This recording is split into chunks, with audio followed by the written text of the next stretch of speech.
Spiritual ടോക്സിന്റെ മറ്റൊരു അധ്യായത്തിലേക്ക് എല്ലാവർക്കും ഒരിക്കൽ കൂടി സ്വാഗതം. 10 വർഷമായുള്ള കഷ്ടകാലം 2024 ഏപ്രിലോടുകൂടി അവസാനിക്കുന്ന 6 നാളുകാരെ കുറിച്ചാണ് ഇന്നത്തെ അധ്യായത്തിൽ ഉൾപ്പെടുത്തിയിട്ടുള്ളത്.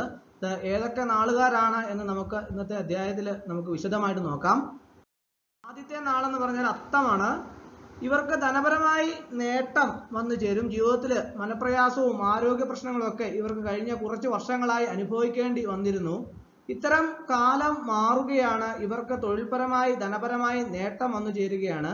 ഇവർക്ക് ഏറെക്കാലമായി ആഗ്രഹിച്ച് കാത്തിരുന്ന കാര്യം നടക്കാൻ പോകുന്നു. ആരോഗ്യ പ്രശ്നങ്ങൾ ഉള്ളവരെങ്കിൽ ഇത് മാറാൻ കാലമായി.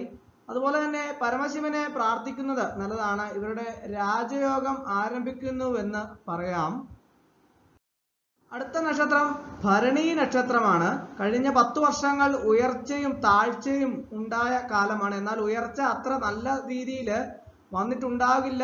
ഇവർക്ക് ശത്രുദോഷത്തിന് അറുതി വരുന്നു. അവരെ പോലെ അതിശയിപ്പിക്കുന്ന ഉയർച്ച വന്നു ചേരുന്നു. തൊഴിൽപരമായും സാമ്പത്തികമായും ഉയർച്ച നേടാൻ സാധിക്കുന്ന കാലമാണ് വരുന്നത്. വിഷുവിന് ശേഷമുള്ള കാലഘട്ടത്തിൽ നിർണായകമായ ചില കാര്യങ്ങൾ നടക്കാൻ സാധ്യതയേറെയാണ്. ദേവീഭജനവും ശിവഭജനവും ഒക്കെ മുടക്കാതെ നടത്തുന്നത് നല്ലതാണ്. അടുത്തത് തൃക്കേട്ട നക്ഷത്രമാണ്. ഏതിൽ തൊട്ടാലും ഫലപ്രാപ്തി ഉണ്ടാകുന്ന കാലമാണ്. ധാരാളം മംഗളകാര്യങ്ങളൊക്കെ സാക്ഷ്യം വഹിക്കാൻ സാധിക്കും. ഇവർക്ക് ലോട്ടറി പോലുള്ള എടുക്കുന്നത് നല്ലതാണ്. കാരണം ഇവർക്ക് ഭാഗ്യപരീക്ഷണങ്ങൾക്ക് ശ്രമിക്കാൻ പറ്റിയ സമയമാണ്.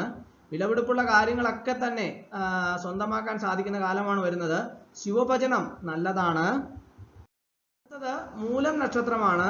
ഇവർക്ക് തൊഴിൽ ഉയർച്ച കൈവരാൻ പോകുന്ന കാലഘട്ടമാണ് ഇനി വരാൻ പോകുന്ന. രോഗശാന്തിയൊക്കെ ഉണ്ടാകാൻ പോകുന്നു. വലിയ രീതിയിൽ ഉയർച്ച നേടാൻ സാധിക്കുന്നു.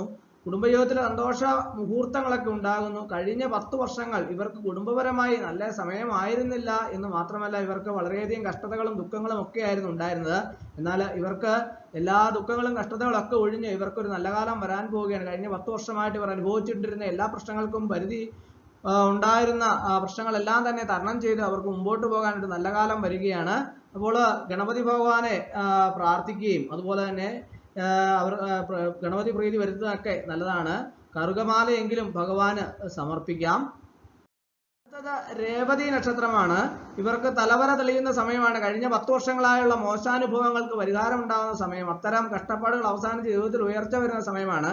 ഇത് ഇവരെ സംബന്ധിച്ചിടത്തോളം ശത്രുദോഷങ്ങളൊക്കെ ഒഴിവായി ജീവിതത്തിൽ ഉയർച്ചയുടെ കാലഘട്ടമാണ്. ഏത് പ്രശ്നങ്ങളെയും വളരെ എളുപ്പത്തിൽ തരണം ചെയ്യുന്നതിനും ശത്രുമേൽ വിജയം വരിക്കാനും ഒക്കെ സാധിക്കുന്നതിനും ഇവർക്ക് കേൾക്കേണ്ടി വന്നിരുന്ന പരിഹാസങ്ങൾക്കും തള്ളിപ്പറയലുകൾക്കും എല്ലാം തന്നെ അവസാനം ഉണ്ടാകുന്ന സമയം വരുന്നു.